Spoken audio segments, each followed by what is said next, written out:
Good morning and welcome to another conversation with Mose. And as always, I pray life is treating you well wherever you are in the world and that you're one day closer to your dreams and prayers coming true. And of course, my podcast wouldn't be a podcast without a poem. So this poem is taken from my book, Love Infinity, Volume 1, available now where books are sold. And this poem is called Breathe. Breathe in, breathe out. Breathe in, breathe out. Relax, meditate. Open your heart to all the infinite possibilities that life can bring. Breathe in, breathe out. Breathe in, breathe out. Concentrate, alleviate all the negative forces and energies around you. Surrender your spirit to the unknown. Let go of your inhibitions. Feel free and be free. Breathe in, breathe out. Breathe in, breathe out. Elevate to a higher state of consciousness. Travel to all the forbidden places in your mind and open those closed doors and open some windows. Let some light in, let some light out. Come out of the darkness, let go of the life support, your husband, your wife, your partner, and your friend. And begin to breathe on your own. I really love that poem. I wrote that poem back in 2005. As I said, it's taken from my book, Love Infinity, Volume 1. There's also a Volume 2. I call that my twin books. And I wanted to do something that was kind of leading into what my subject matter is for today. And I'm going to talk about my upcoming event for the fall. And it's my first gallery experience. And it's called the Black Experience Exhibit. And it's going to feature my poetry as well as my photography. And I'll be doing some poetry as well. And I'm in the planning stages of it right now.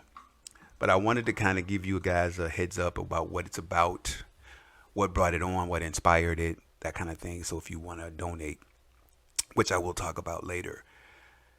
I decided to do an event featuring my photography and my poetry because it's honestly what I do.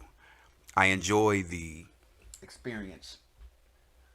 And I enjoy sharing my imagery and my words with an actual audience. And I haven't done an event in quite some time, especially since I left at Georgia in Atlanta, as you guys know. But I wanted to do something that was reflective of my life experiences recently and in the past, and also hopefully future. I try to capture memories of everyday life. And I wanted to do something that also to remind me as well as other people of color, specifically black, that we're really resilient people, really resilient. And a lot of photographers are shooting things like, nudity and controversial pictures. And I'm not knocking that. I'm not knocking people's creativity. But I decided to really showcase my influences like Gordon Parks and Langston Hughes and James Baldwin. I wanted to showcase my Nikki Giovanni, Maya Angelou, my take on the black experience. And I'm not saying I'm just the end all be all photographer. I believe in my work. I stand by my work. And I want to showcase my work. And this event is very important to me for a lot of reasons. First thing is it's the first time I've done an event in Oklahoma. So it's my first event of this nature I've done on this scale in Oklahoma. And like I said, it's in the beginning stages of planning. It's like it's in the infant stage, but my plan is for October. So I will have a date soon. But let me go back. I've been taking pictures for quite some time, but I really didn't dive into photography, I guess professionally, until I guess maybe 10 or 15 years ago. My brother actually encouraged me to invest in in a camera, and for me to just go ahead and dive into it. He thought I had a great eye. And again, I've always done it. I just never thought about doing it for a living or doing it creatively, because I've always been a writer. So I never really considered photography as something I would want to do or incorporate. But what ended up happening was I feel like my photography is poetry. So it's like I'm giving you the image, like they say, a picture's worth 1,000 words. That's kind of the approach I take with my photography. And I like shooting from what I call looking for God. And what I mean, I explained it in an earlier podcast, is basically I go out and I shoot really just experiences, things that I think we forget, like ice cream trucks and food trucks and kids playing with the water hose or at the pool, or things that the barbecue, the guy that's grilling I've had pictures of people barbecuing, simple stuff, things that I think we forget, that pictures of my grandmother, with my sister and my nephew, and pictures that I chose to pick, to take, pictures that again capture a family history. I love shooting parents with their children, whether they're older parents, younger parents. I love capturing and being a part of people's memories, a part of people's tapestry and their family history. So this gives me a chance to showcase my work. And of course, it's going to be for sale. And also my books will be for sale as well. And I also will have my framed poetry, which I'm very proud of, which a lot of people are not aware of. I frame a lot of my poetry. So a lot of my poetry is actually available in frames. And if you're familiar with my store, All Things Moetic, for those of you guys who have been listening all along, I do have an Etsy store, and it's All Things Moetic. And a lot of the product that you see in the store will be featured at this event. And again, the reason I'm calling it the Black Experience exhibit is because it's what I know. I know the Black experience. But it's not coming from this, political. I'm not coming from that standpoint. My work it's really about reminding us of how beautiful we are as people. We come in all shades and colors, and we're strong and resilient people, despite the challenges that we contend with every day.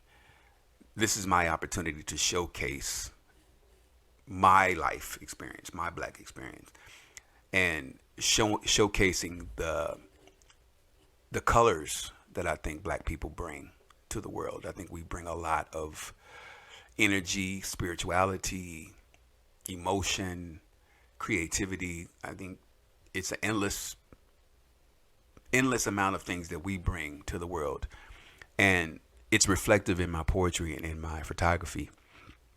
Which brings me to the second part of this conversation, is I'm doing a GoFundMe. Actually, I've started a GoFundMe page.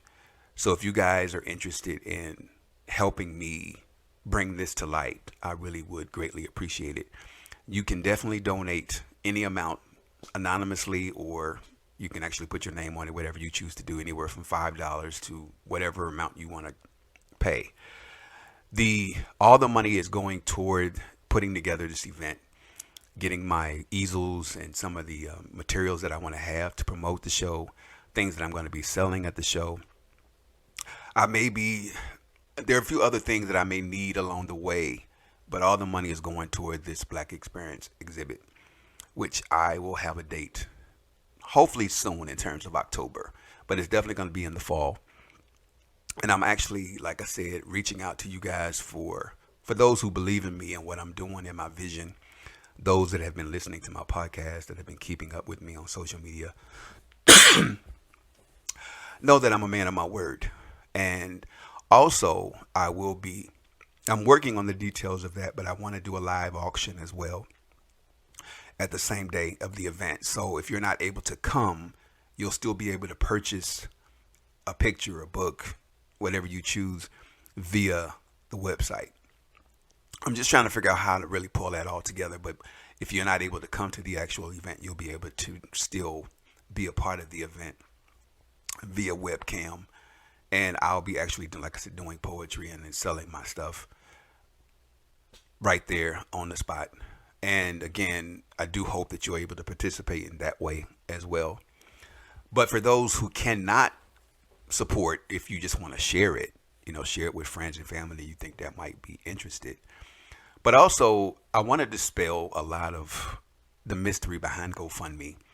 Of course, people use it for shady reasons. Everybody has. It's always going to be that one person that's going to try to get over on people. This is not what this is. This is specifically going into my dream, into my vision. And I simply don't have the funds to do it all myself. If I did, believe me, I would do it. But again, sometimes you need that extra help and reaching out to people that believe in what you're doing, your vision. And I know everybody started somewhere. Nobody walked out. Oprah didn't become Oprah overnight. And believe me, I'm not comparing myself to Oprah. It's just, I'm definitely Mose Hardin, and I love my platform.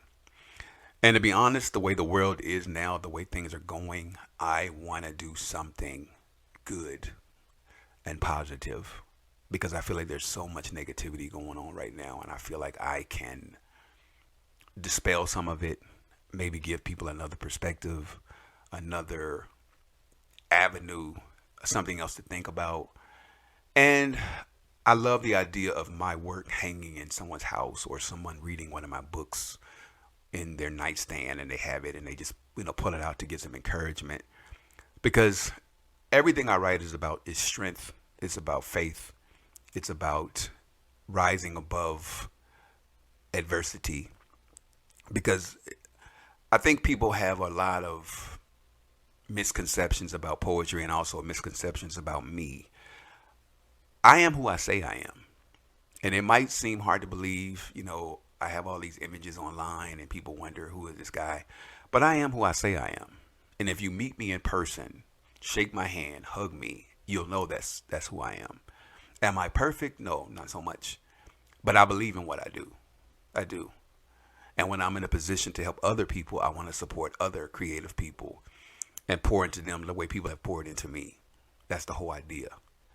Because to be honest with you, sitting around and focusing on my problems and what's not getting done and what's not happening in my life, I just can't do that. I'd rather focus on something that's positive, that's motivating me, that's getting me up in the morning, than sitting around and worrying about the things that I know I have no control over. This I have control over. And despite, my goal is $3,000, but I may get half of that. I'm going to make it work regardless. No matter what money funds I get, I'm going to make it work. It's just one of those things that, and honestly, it's an event. I always say this. I've had events before. God is co-sponsoring this event. So anything I do, God is behind it.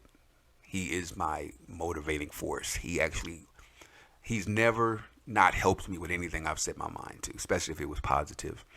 And it's definitely a reflection of him. So anything I do, definitely God is involved. Because if he's not, then I can't do it. Especially when things move smoothly. And even if I get bumps in the road, God always signs off on my vision. At least the things I believe that he knows my intent is good. Because again, I think we're focusing on so much racism and sexism and ageism and all these different things that we see on television every single day and social media. I just want to give people a break from that. And if you can come to my event, purchase something of mine, because I want my pictures to always show that we're better than that. So if you're looking at one of my pictures, if it's hanging in your bedroom, your bathroom, your den, your prayer closet, I want people to be like, okay, I can do this. I can do this. And it's something that, again, as I get older and older and wiser, I feel like God is revealing things to me about myself, and I feel like I know what the assignment is. And doing an event in Oklahoma is really interesting because honestly, I want to enlighten this part of the country. And you guys have heard my experiences here through my podcast, so I'm not going to get into that. But I want to, if my assignment is to shed some light on African Americans in a different way, to where they're like, oh, another perspective, not just my perspective, but another perspective. And it's important to me. And because I've had a lot of negative experiences here because I think it's their lack of knowledge of the black experience.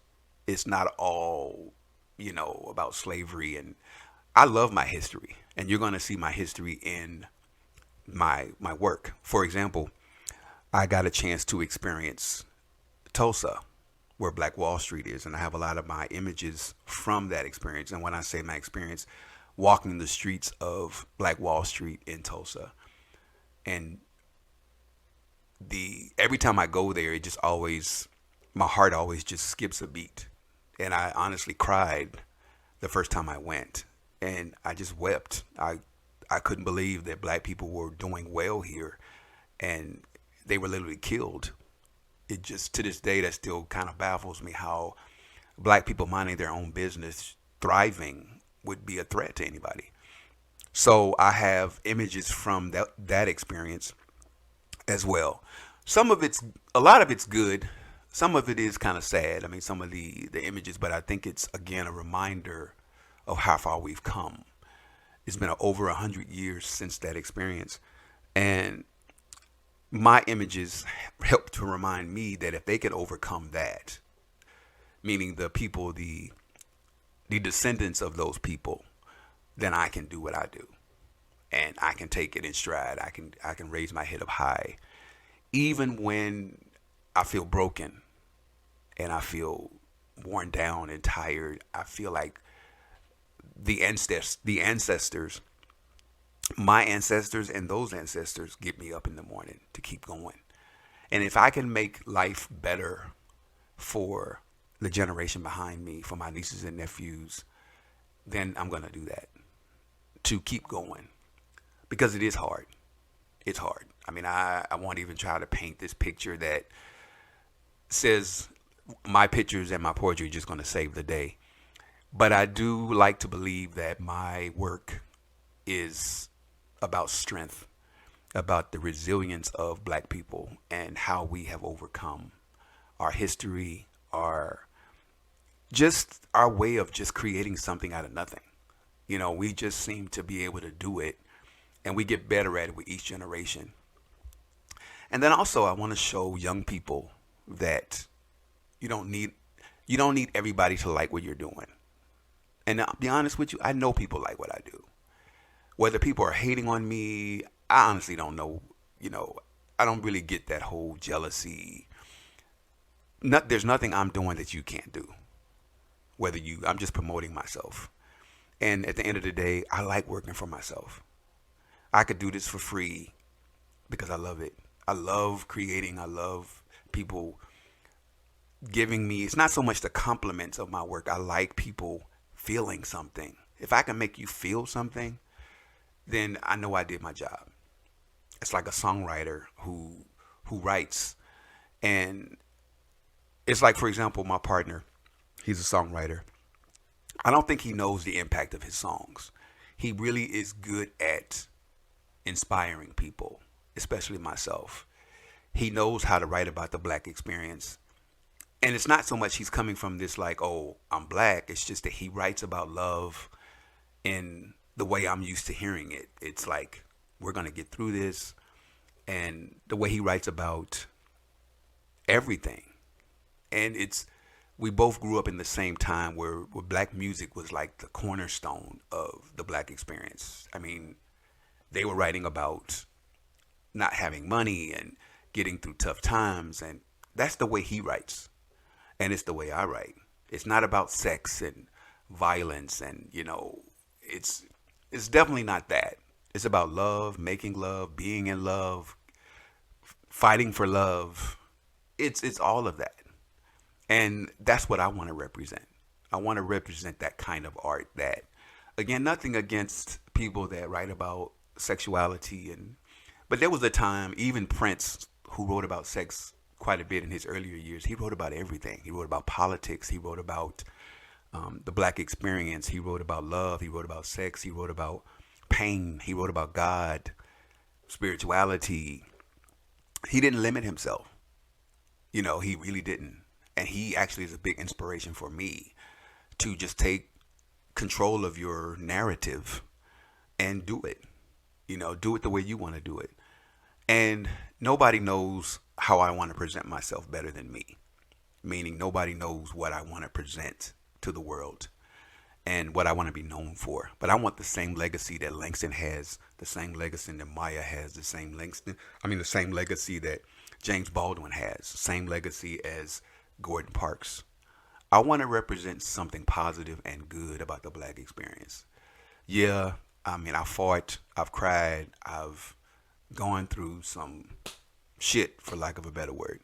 But I want to be associated with people that being black is not a horrible thing. I think we all have mixed feelings about it, and I wouldn't want to be anybody else. Honest to God, I would not want to be anybody else. It's as though it's been painful at times, different experiences throughout my life, but I love where I come from. I love the seeds that have been planted in me that have made me who I am. And it's by great black people. Some were famous, some didn't. Some people that knew me, some people that don't know me. Like I said, I'm influenced by a lot of people in music, a lot of people in entertainment, as far as actors. The list is long of people that have just quietly influenced my day-to-day. Even people online that have inspired me, people who are nameless that have really helped shape me into the man that I am.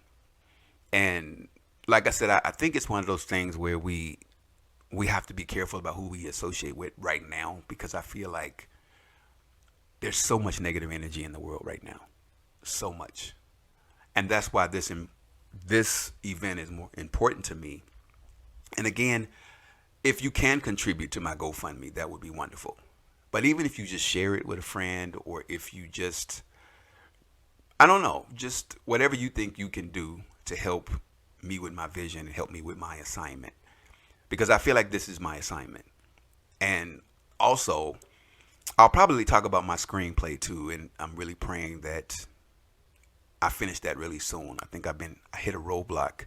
But I think I know what the roadblock is. And I'm asking God to help me get through it, because I'm really proud of my screenplay. And it's like my baby that I've been working on for quite some time. And I'm near the end.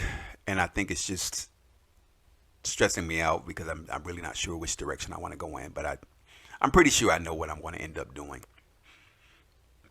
But I love to create. Like I said, I can't tell you the joy it brings me to make something and to create something and to something I'm proud of.